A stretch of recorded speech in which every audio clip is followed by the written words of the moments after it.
Ukraine যুদ্ধবিরতিতে যুক্তরাষ্ট্রের দেয়া প্রস্তাবে কৌশলগতভাবে সম্মতি জানিয়েছে রাশিয়ার প্রেসিডেন্ট ভ্লাদিমির পুতিন বলেছেন, ইউক্রেন যুদ্ধ নিয়ে যুক্তরাষ্ট্রের প্রস্তাব বাস্তবায়ন করতে কিছু গুরুত্বপূর্ণ বিষয় সমাধান করা প্রয়োজন।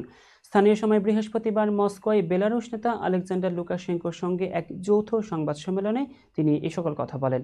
পুতিন জানিয়েছেন, সংকটের মূল কারণ চিহ্নিত করে তার সমাধান করা এবং স্থায়ী শান্তির জন্য যুদ্ধবিরতি কার্যকর করতে হবে।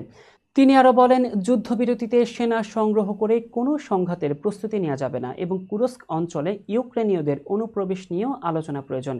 এদিকে মার্কিন প্রেসিডেন্ট ডোনাল্ড ট্রাম্পের বিশেষ দূত স্টিভ উইটহফ বৃহস্পতিবার মস্কোয় পৌঁছেছেন যুদ্ধবিরতি চুক্তি নিয়ে আলোচনা করতে। ক্রেমলিনের মুখপাত্র দিমিত্রি পেসকভ নিশ্চিত করেছেন যে যুক্তরাষ্ট্রের প্রতিনিধি দল রুশ কর্মকর্তাদের সঙ্গে আলোচনা করবেন। এরই মধ্যে রুশ বাহিনী কুরস্ক অঞ্চলে সুদোচ্চা শহর পুনর্দখলে নিয়েছে, যা ক্রেমলিনের জন্য কৌশলগত সুবিধা সৃষ্টি করেছে।